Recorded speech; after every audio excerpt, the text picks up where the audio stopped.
Hi there. After understanding the basics of market structure, the various criteria that define the market structures, we are going to focus on the first type, that is the perfect competition.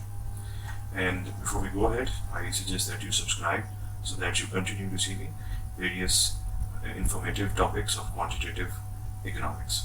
You may also click the bell icon so that you can remain updated. Now we talk about the perfect competition in terms of the criteria that we have studied in the last video. This is about a situation where there is a large number of producers and consumers. And this is a market structure in which the price is considered as given. So the firms are considered to be price takers. This is a market structure in which the homogeneous products are being sold by all of the firms. This is one of the reasons we have a fixed price or a given price. Then we have the resources that are perfectly mobile because the inputs cannot be monopolized by any of its suppliers. Since there are many firms producing these goods, it means that the inputs are easily available, and these are not any kind of inputs that can be monopolized, some sort of gold or some sort of any certain mineral or ore that is not easily available. So the firms, they are easy in terms of their entry into this business. New firms can enter. They can also exit at their ease from the industry without any extra cost, because the inputs that they are using, the business structure that they have, is likely to be very light, and it is easy to liquidate these things, and there are no certain legal bindings that they have. So it is easy to enter and exit the market. And the knowledge level is equal, or it is perfect knowledge, that is regarding the prices and the costs and the market conditions. This condition is definitely not one of the most realistic assumptions, because in real life the level of knowledge regarding the prices, the costs and the market structures or market conditions, they vary substantially, or at least to a certain level. However, this is the theory of the perfect competition, and perfect competition is one of the types of market structure which is usually not found in its totality in the real life.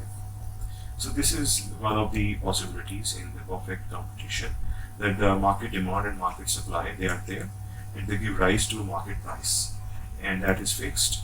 It is also equal to marginal revenue, and it also shows the demand. This is something we study in the theoretical understanding of the perfect competition. Here we are borrowing this diagram from that perspective, but we are going to do it numerically so that we get ascertained and confirmed about what we are assuming here. As informed, it is market demand and market supply, and it is giving rise to the market price, which is represented by P status, and it is given. It doesn't change because there are many firms and they cannot affect the price if they decide to change the price, because there are so many competitors who can replace them. Now let's do a numerical example to put the things into concrete terms. Now we are assuming that we have a competitive firm here, and its total cost, and the total cost is equal to this. Function is given. You can note this. What we are required is that we are required to find out the equilibrium output level that would maximize its profit, and then how much would that profit would be. We are also informed about the market price, and that is $16.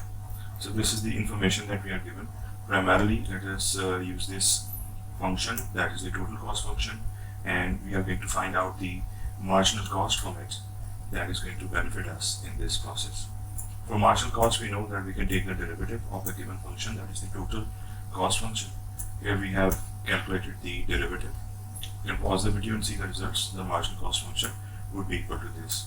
Our purpose of calculating marginal cost was simply to equate it with the marginal revenue, and that will allow us to get that certain level of output that can maximize the profit, because marginal cost equal to marginal revenue is the profit maximization or equilibrium condition for the firm.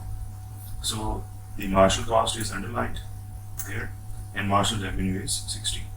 Marginal revenue is equated to market price, because by the theory of perfect competition, we know that price is equal to marginal revenue.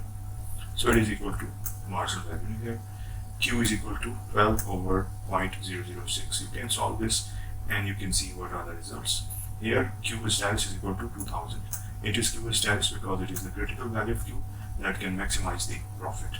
So this is the answer of the first part. Now we are going to find out the profit level, that is the maximized value. And for that we remember the formula of profit, that is revenue minus cost. Revenue can be found by the product of price and quantity, and the total cost function is already given, so we are borrowing it.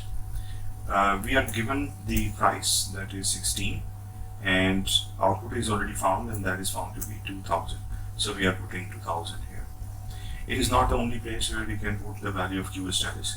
We can also put the value here and here, because this is the profit function at the critical value of Q, that is the maximized value of profit. So now after solving we get this answer, that is $11,980, and now we have elaborated this symbol, that is the maximized profit and the critical value of Q, which was 2000. So this is the interpretation of it. So now we have some concrete answers to the concept of perfect completion. We have found the maximized profit. We have also found the critical value of Q, that is the amount of the output that the firm should produce in order to maximize the profit, which is one of the key questions in the mind of the entrepreneur. And also the marginal cost, and this was the theoretical side of it that we revised. So this was the quantitative side of the perfect computation. I hope you have learned from it, and if you have, then you can like the video. Thanks for watching.